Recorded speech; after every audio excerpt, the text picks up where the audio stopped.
Hi friends, welcome back to my channel. இன்றைக்கி நம்ம ragi creamy pasta தான் பண்ண போகிறோம். ரொம்ப டேஸ்டியான ஹெல்த்தியான பாஸ்தா. அதுக்கு முதல்ல ஸ்டவ்வில் பேன் வச்சுக்கோங்க. ஹீட் ஆனதுக்கப்புறமா 2 or 3 டீஸ்பூன் ஆயில் போட்டுக்கோங்க. ஆயில் ஹீட் ஆகட்டும். இப்போது 2 பூண்டு நறுக்கி வச்சுருக்கேன், அதை ஆட் பண்ணிக்கோங்க. நல்லா ஃப்ரை பண்ணிக்கோங்க. நல்லா ப்ரௌன் ஆகிற வரைக்கும் நல்லா ஃப்ரை பண்ணிக்கோங்க. இப்போது 2 வெங்காயம் நறுக்கி வச்சுருக்கேன், 2 வெங்காயத்தையும் ஆட் பண்ணிக்கலாம். நல்லா ஃப்ரை பண்ணுங்கள். வெங்காயம் நல்லா வதங்கணும். நல்லா ஃப்ரை பண்ணிக்கோங்க. இப்போ 2 பச்சை மிளகாய் நறுக்கி வச்சுருக்கேன், அதையும் போட்டு நல்லா ஃப்ரை பண்ணிக்கலாம். இப்போது 2 டீஸ்பூன் மைதா ஆட் பண்ணிக்கலாம். நல்லா ஃப்ரை பண்ணுங்கள். பச்சை வாசனை போகிற வரைக்கும் நல்லா ஃப்ரை ஆகணும். இப்போ நம்ம 1 கப் பால் ஆட் பண்ணிக்கலாம். 1 கப் பால் எடுத்துகிட்டு ஆட் பண்ணிக்கோங்க. இப்போ நம்ம நல்லாவே பாயில் பண்ணணும். திக்னஸ் வர அளவுக்கு பாயில் பண்ணணும். இப்போ நம்ம 1 கப் வாட்டர் விட்டு ஆட் பண்ணி நல்லா பாயில் பண்ணிக்கலாம். இப்போ வெஜிடபிள்ஸ் எல்லாமே ஆட் பண்ணிக்கோங்க.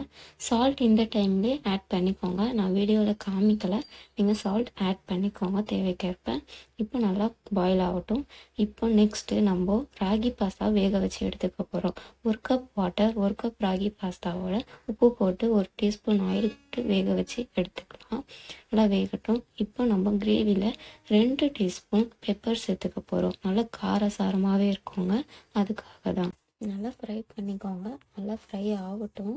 நல்லா வெஜிடபிள்ஸ் எல்லாமே நல்லா பாயில் ஆகணும். அந்த அளவுக்கு நல்லா ஃப்ரை பண்ணிக்கோங்க. இப்போ நம்ம 1 கப் ஃப்ரெஷ் க்ரீம் எடுத்துக்க போகிறோம். ரொம்ப டேஸ்டி கொடுக்கும், அதுக்காக தான். 1 கப் ஃப்ரெஷ் க்ரீம் ஊற்றிட்டு நல்லா மிக்ஸ் பண்ணிக்கோங்க. நல்லா கொதிக்கட்டும். நல்லா பாயில் ஆகணும்.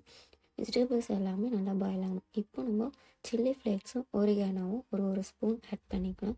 சில்லி ஃப்ளேக்ஸ் நான் நிறைய எடுத்திருக்கேன், ஏன்னா எங்கள் வீட்டில் காரமாக இருந்தால் எல்லாருக்கும் ரொம்ப பிடிக்கும். உங்களுக்கு தேவைக்கேற்ப நீங்கள் காரத்துக்கு ஏற்ற மாதிரி சேர்த்துக்கோங்க, ஓகேங்களா? நல்லா ஃப்ரை ஆகட்டும். இப்போ நம்ம ராகி பாஸ்தா வெந்துருச்சான்னு பார்க்கலாம்.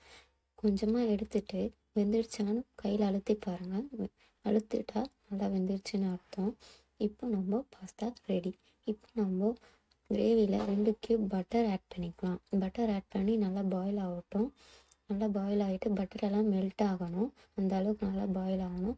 திக்னஸாக வரணும் நம்ம கிரேவி, ஓகேங்களா? இப்போ நம்ம வேக வச்ச பாஸ்தாவை ஆட் பண்ணிக்கலாம். ஆட் பண்ணிவிட்டு நல்லா பாயில் ஆகட்டும். நல்லாவே கொதி வரட்டும்.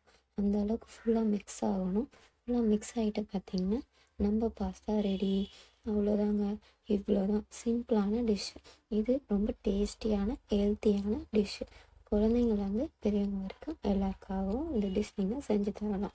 குழந்தைங்க விரும்பி சாப்பிடுவாங்க.